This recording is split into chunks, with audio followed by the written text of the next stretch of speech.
A happy Thursday to everybody. Welcome into the show. You're watching Philadelphia Eagles. Now, a lot to get to here on this Thursday afternoon. Here's everything that's coming up on the show. An A.J. Brown injury update going into this Giants rematch.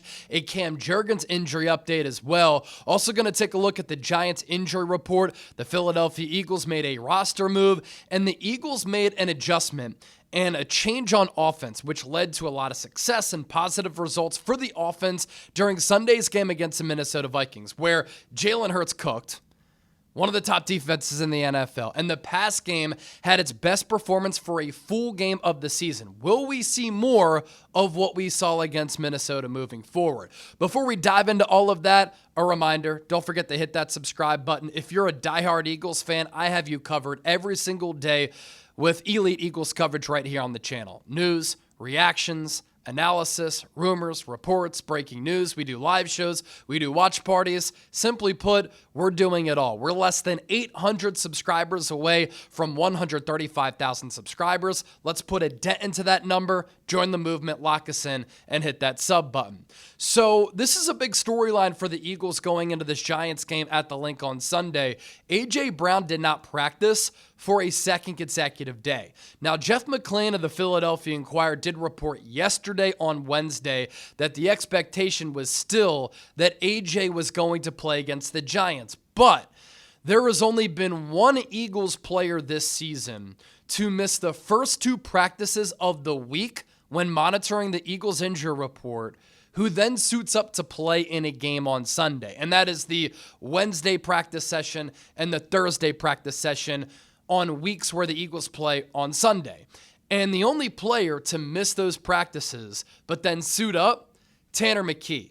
Now, this was earlier in the year, I believe week 2, but that was when Tanner McKee was the emergency quarterback. He wasn't even the backup behind Jalen Hurts. And so that's, of course, notable with this injury development here as the Eagles just got off the practice field.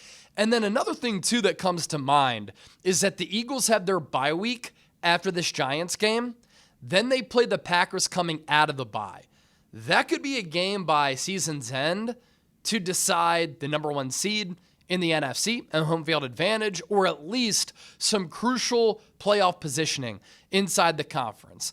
And so with the Eagles playing the Giants, then having that bye week, if AJ is out against New York, that gives him an additional week of rest with that bye week coming up in week 9 for Philadelphia. And then obviously, this is the big one, AJ has a long history with hamstring problems. He missed 3+ weeks of training camp going into this year, and that was an issue that lingered and didn't go away, and the Eagles really managed it on a serious level where they wanted to be precautious. Obviously, it's soft tissue, and for a player like AJ who's so meaningful to this offense, who's had hamstring issues in the past, they were erring on the side of being as precautious as possible. But he also missed 3 games last year because of a hamstring injury. And so AJ is a special build as an athlete. He's twitchy, he's big, he's physical, he looks like Adonis out there, and he's so important to the Eagles' operation in the pass game. You don't want to risk putting him out there, run the risk of him getting re-injured, and then he's out for a really long time. But that history of these hamstring ailments bothering him, I think that's going into the Eagles' decision-making process here and probably going to play a role in what they decide to do, both the team and AJ, for this game on Sunday.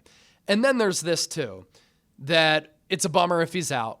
This is a huge game against the Giants. The Eagles had a debacle against the G-Men a couple of Thursdays ago in week 6. They got dominated. You got to avoid a season sweep of the Giants. But then against Minnesota, one of the best defenses in the NFL, one of the best defensive coordinators in the NFL, they entered having the second best passing defense in the league. AJ had his best game of the year. He went off for 4 catches for $121 and 2 tuds. And this passing game came alive. They put together their best full performance over 4 quarters and a full 60 minutes that they've had here in 2025. You're hoping that the Eagles can build off of that, and that serves as the launching pad for this offense for the rest of the year.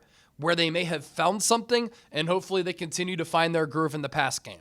Is it an end-all be-all if AJ is out? No, you should still be able to beat the Giants. You are far more talented than the Giants. You have the better coaching staff. You have the better organization, the better roster. But if you play like you did a couple of Thursdays ago where you were soft, you were timid, you turned the football over, lost a turnover battle 2-0, you got cooked on third downs by Jackson Dart, you couldn't tackle, and it looked like you didn't even want to play, you'll get your asses beat again. Now, if AJ can't play, obviously Devontae Smith, who is sneakily putting together a career year. He has more than 500 receiving yards already this year. He's going to become the number one. Jahan Dotson elevates, but then after that, what does the wide receiver situation look like? Well, the Eagles made a roster move today, and Darius Cooper had his practice window open. So if AJ is out, Darius Cooper is eligible to return in this game. Maybe you elevate somebody from the practice squad. A Britton Covey, perhaps. But being without AJ, and when the Eagles have played without AJ since he got traded to the Eagles in 2022, their yards per game goes down, their points per game goes down sizably, and they've really struggled to win games without AJ. They are,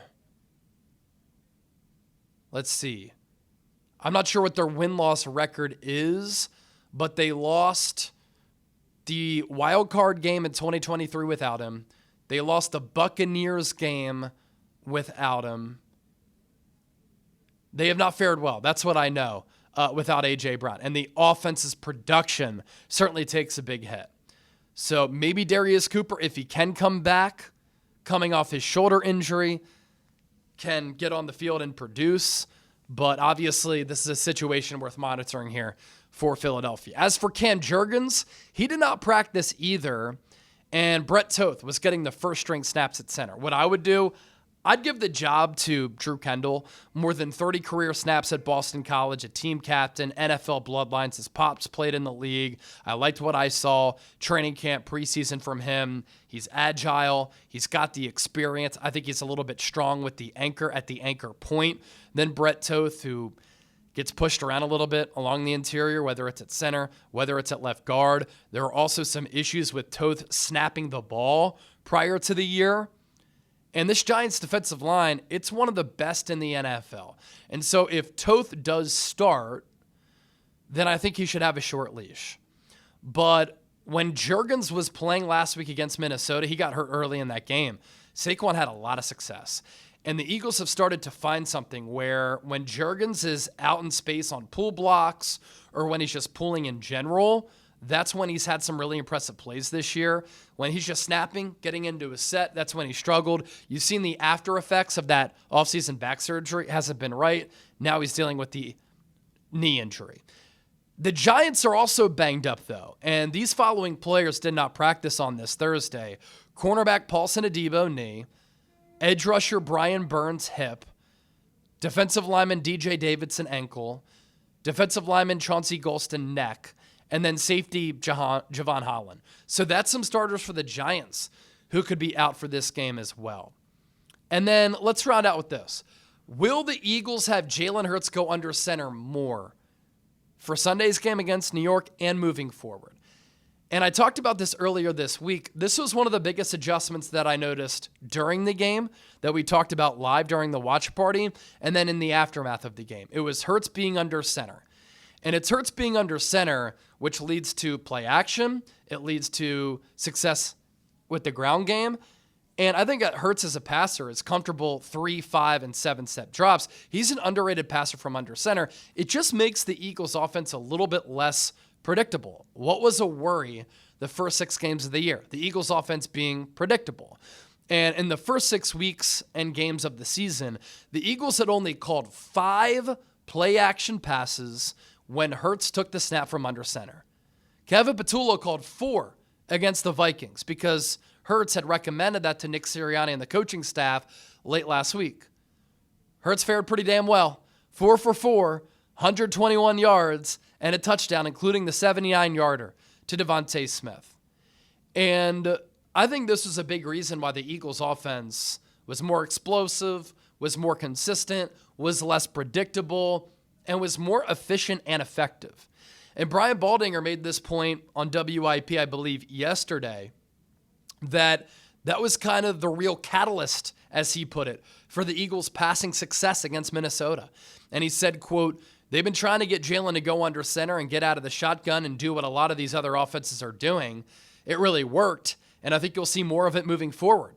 Saquon Barkley said he doesn't have a preference between running the ball from under center or shotgun, but he does think that running backs can see the field better from under center.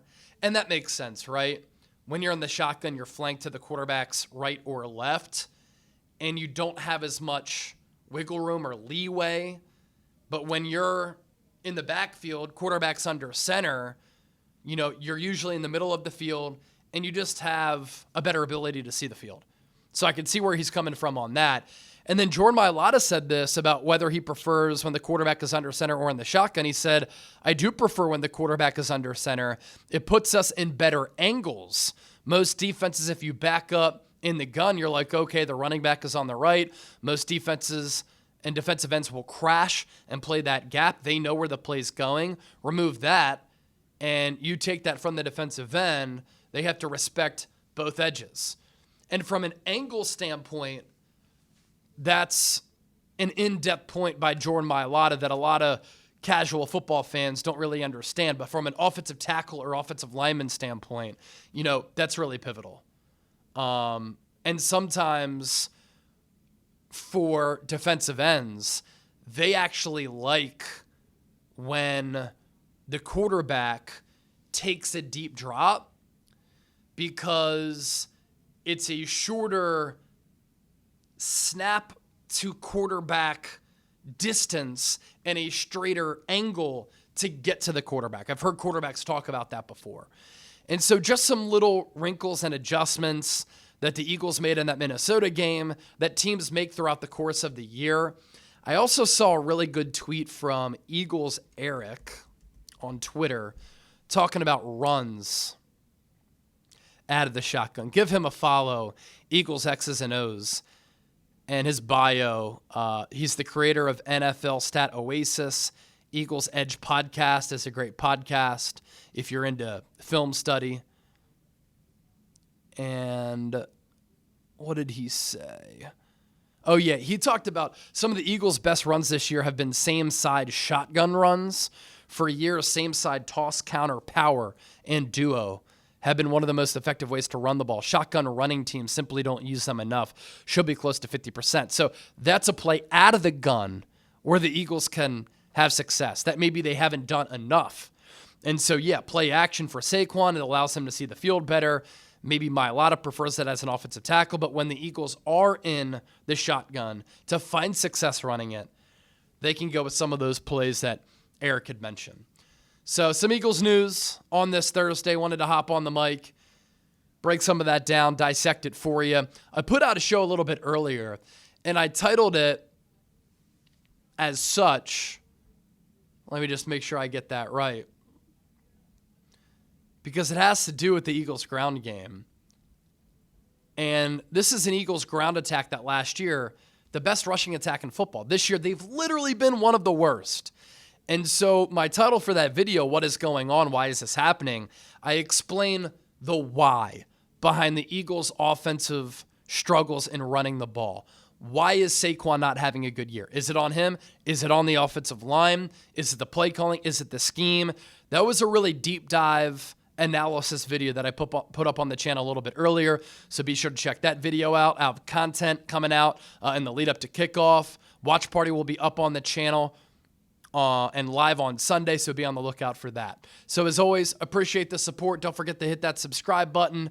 It's a blessing. It's a dream come true talking about the Eagles every day on a platform like this where we're reaching millions and millions of people every single month, and it wouldn't be possible without all of you, the real ones.